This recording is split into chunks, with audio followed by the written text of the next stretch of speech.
guys, it's Michelle from Weekend in My Kitchen. This weekend we're making no-knead bread and no-knead pizza dough. These recipes are super tasty and easy to make. Jim Leahy is the inventor of no-knead bread and the owner of Sullivan Street Bakery. He was featured in New York Times by Mark Bittman in 2006. Kenji Lopez Alt also did a collaboration with him on Series C back in 2012 where they make no-knead pizza dough. I'll put the links to the videos and the recipes down in the description box. The no-knead bread and the no-knead pizza dough starts the night before by roughly mixing a couple of ingredients together.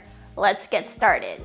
We'll start with the no-knead bread dough. This recipe makes 1.5 pound loaf bread. To a mixing bowl or a container, add 3 1/3 cups of flour or 430 grams. You can use either all-purpose or bread flour. 1/4 teaspoon of instant yeast or 1 gram, 2 teaspoons of kosher salt or 8 grams, 1.5 cups of water or 345 grams. Mix all the ingredients together until you no longer see dry ingredients. Let it rest 12 to 18 hours. I'm mixing this around 3 p.m. and plan to shape this around 9 a.m. tomorrow morning. Let's now make the no-knead pizza dough. This recipe makes 4 pizzas. Into a mixing bowl or a container, add 3 3/4 cups of all-purpose flour or 500 grams, 1/4 teaspoon of active dry yeast or 1 gram, 2 teaspoons of fine sea salt or 16 grams, 1.5 cups of water or 350 grams. Mix all the ingredients together until you no longer see dry flour. I noticed the hydration on the pizza dough is lower than the bread dough. The hydration on the bread dough is 80% and the pizza dough is 70%. We're going to let the dough rest for 18 hours. I'm labeling each container so I don't confuse myself because I am that person. Good night bread dough, good night pizza dough.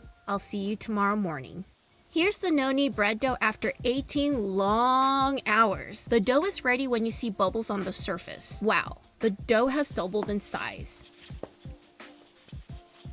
Shape the dough into a ball. I have a proofing basket, so I'm going to use that with some rice flour to prevent the dough from sticking. If you don't have one of these, then let the dough rest on the counter for 15 minutes. Then shape it into a ball again. Put it seam side down on a cotton towel that is dusted with flour, wheat bran, or cornmeal to prevent it from sticking. I think rice flour or semolina flour should work too. Cover and let the dough rest for 2 hours. You can also watch the video with Jim Leahy and Mark Bittman on the link in the description box below on how to do this step. When it's close to baking time, preheat your oven to 450 degrees Fahrenheit with a 6 to 8 quart Dutch oven inside. I'm going to use my Emily Henry bread baker. I sprinkle the bottom of the baker with semolina flour to prevent it from sticking. Carefully place the dough in the baker seam side up. Put the lid on and bake it for 30 minutes. After 30 minutes, remove the lid and bake it for an additional 15 to 30 minutes until the crust is golden brown.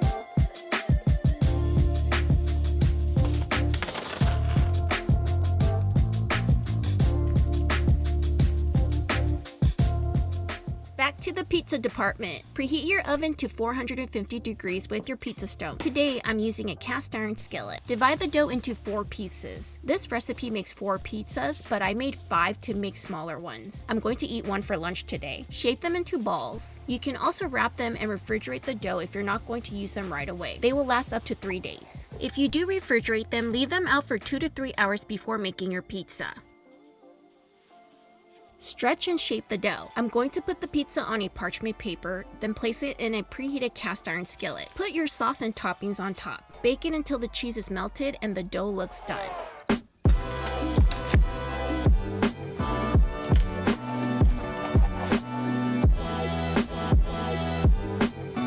Pretty good pizza. The bottom is nice and golden brown. The crust isn't as golden brown, but it's probably the way I baked it. I baked the rest of the pizza doughs in my Breville Pizzolo the next day, and it came out so much better. I do plan to do a review on the pizza maker soon, so stay tuned.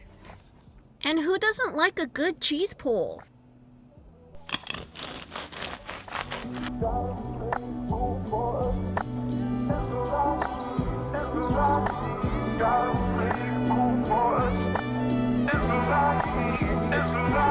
I slathered on fresh butter that I made and it's so good. If you're interested in making fresh butter, I'll link it above here. I have a video on it. And that's it for me, guys.